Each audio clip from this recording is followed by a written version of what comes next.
What's going on, guys? It's Cortez, and I've been playing a little bit of Battlefield lately. It's kind of re-sparked my interest in the game, that being E3. And here to talk with me with it is a very special guest. Go ahead and say hi to everybody.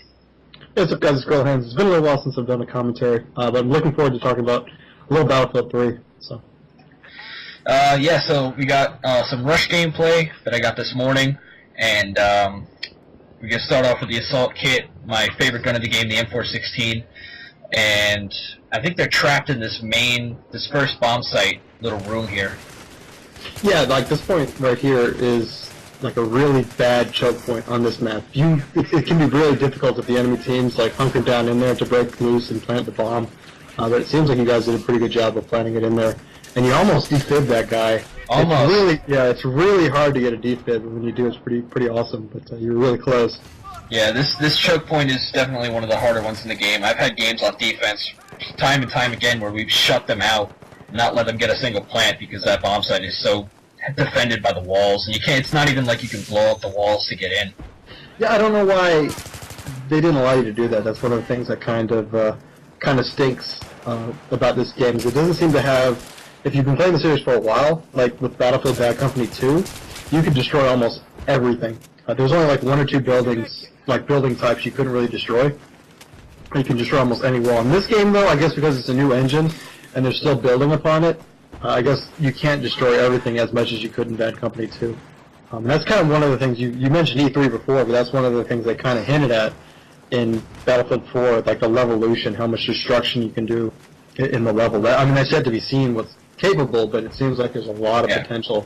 I mean, all we've seen is the skyscraper blowing up, and then there was like a street, I think, that, collapsed or whatever? Yeah, that was actually really, I mean, it's 100% staged. They made it out like it was all live, but I mean, it was 100% staged. But when the tank was going on the street, and they go down to the subway, and they blow out that pillar, and the tank falls through, I mean, that's pretty badass, and seems like there's a lot of potential. You can set up a bunch of different traps, like you could have maybe like a sniper spotting for you, so you know where the tank is, and then you can blow it up and take out the tank if you're in the subway. So it definitely seems like it's something feasible you could do, and it seems like the destruction can really have a huge impact on the gameplay. And that was a nice kill right there, where he jumped around and avoided him. Yeah, I basically just ran out to the street, tried to get as many as I could. Wiggy, here's a tip for you. I know it's going to sound like a broken record at this point, but if you want to do better at Battlefield, bunny hop. Just by all means, bunny hop. That works. It's going to save your life. It's really cheesy, and it looks stupid when you're doing it, but it's probably one of the only ways to survive when you're caught off guard like that. Yeah, I mean, the hit detection in this game is so much more precise, so you're not really getting hitboxes to work in your favor. So if you can make it harder to hit you in any way possible, you should really do it. Yeah. And I think later on in this video, because I like to snipe a lot too, and I think later on you start to quickscope.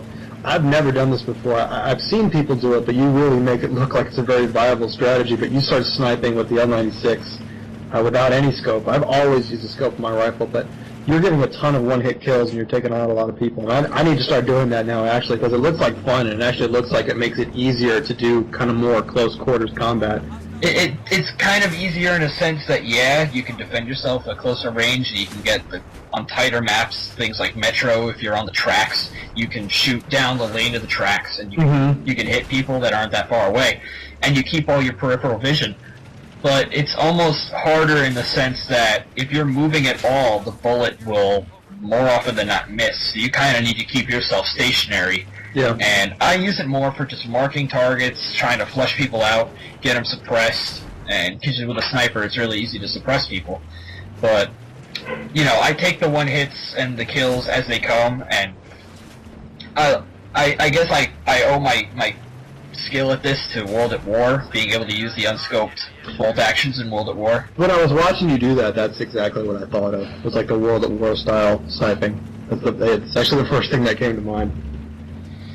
Yeah, I mean, it was a great mechanic in that game. They tried to bring it back in Black Ops 2. It hasn't really worked out. They just brought it back for what I think is the worst sniper rifle in the game, the Ballista, so that's not my cup of tea in that game. But in World at War, I mean, it was a hell of a lot of fun to do, and it actually took skill. And here it takes even more skill just because it's Battlefield. Sniping in this game is very gratifying. It's much. I personally think it's much more difficult than most other shooters, especially something like Call of Duty. I agree. Because there's a lot of factors you have to take into consideration. There's like gun sway. There's the amount of time it takes for you to fire your bullet and actually hit the target. There's bullet drop, and shots to the body don't guarantee a one-hit kill like they do in Call of Duty. 9 times out of 10, if you want to get a one-hit kill, it has to be a headshot. That's what threw me off of the when I had the Bad Company 2 beta. I had never played Battlefield before, and I was trying to use the M21 sniper or whatever, and it was a bolt action. And to learn how to all the new mechanics of bullet drop and the one-hit body hits aren't going to do it for you. It put me off of the game itself immediately. Oh yeah. And I ended up not getting Battlefield 2. But then I played the Battlefield 3 beta, and it was a complete 180. And I was like, this game is amazing.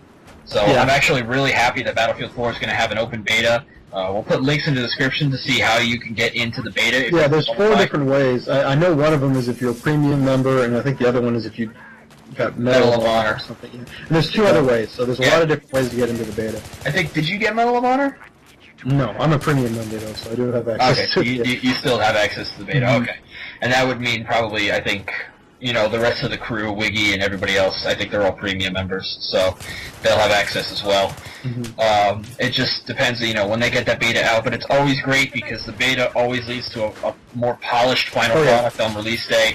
Still, obviously, they can tweak some things later on down the road, but it's definitely going to lead to a nicer product on launch. You'll never hear me complaining about a company that does a beta. I've always loved saying that, because obviously it gives you early access to the game, but also it allows you to polish and tweak the game and balance the game. A lot of times people just throw it out there and really don't do a whole lot afterwards, but I think betas really help with that.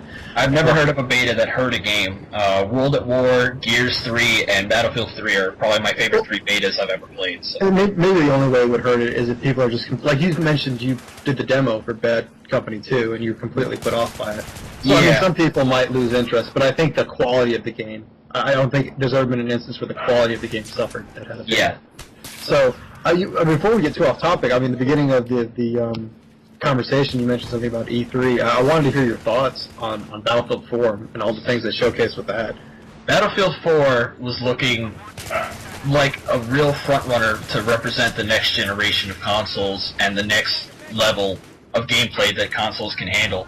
We've had it so long, we've had PC Master Race being thrown out for the last 10 years now, and this is finally a level where the consoles could finally compete on the same plane with 32 on 32, 60 frames per second, no frame rate lag, less load times, less lag in general between players.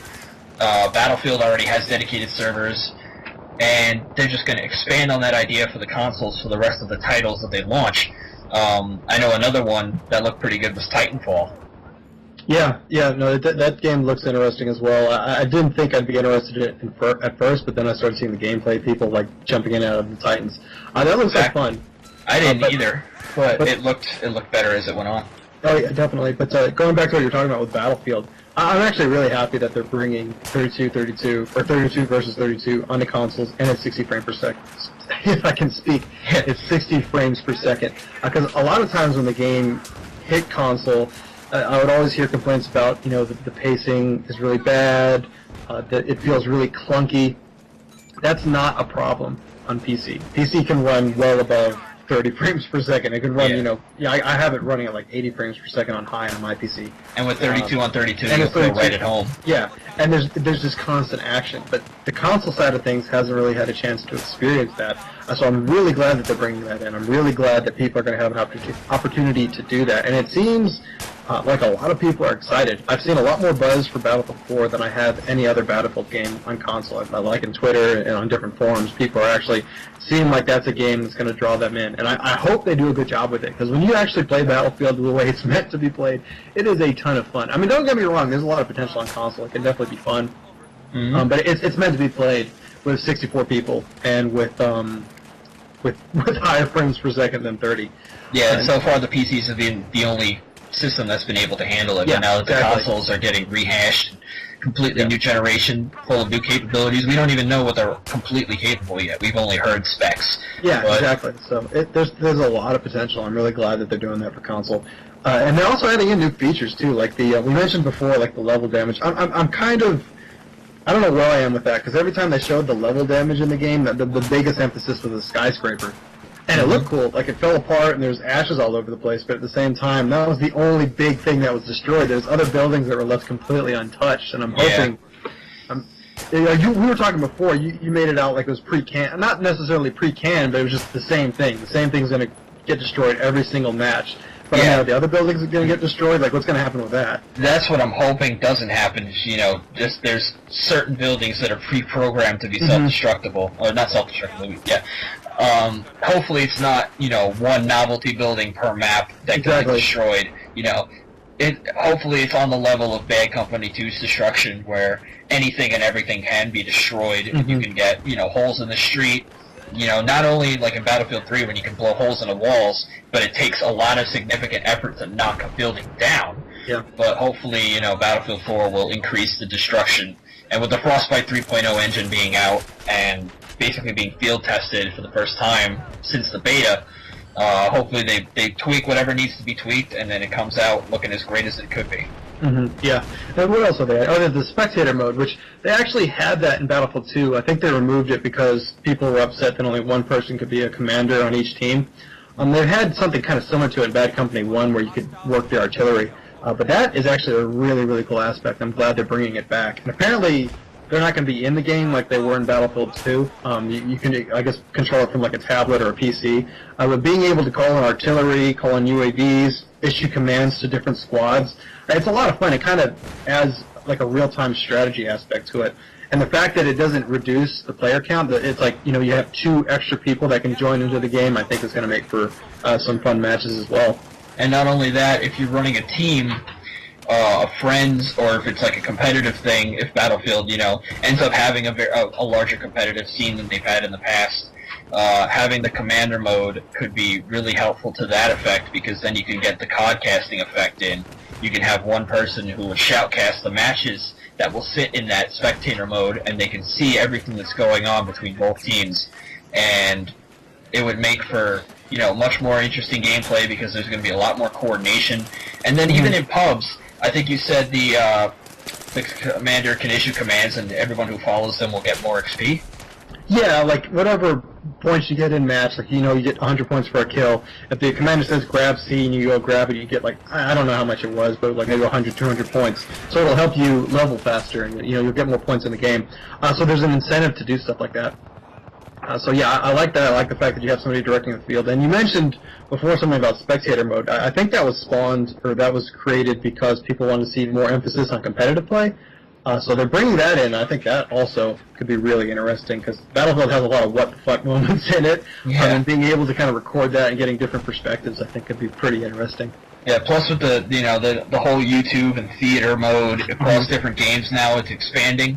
So Call of Duty might not be the only video game that channels base themselves around. Now with there's already channels out there that base themselves around Battlefield, but you can see growth over the next year or so with the new theater mode or spectating mode. Yeah, I'm excited. I think for the console space, I think this is a big change, and I think a lot of people are hopefully a lot of people are really gonna enjoy this game if they do it right. So I'm looking forward to it, and I'm glad I could come on and talk about it. It's a pretty entertaining gameplay, by the way. Yeah, thanks a lot. It's great to have you. Looking forward to the beta. Looking forward to everything else. For Gorilla, this is Cortez. Stay frosty, you guys.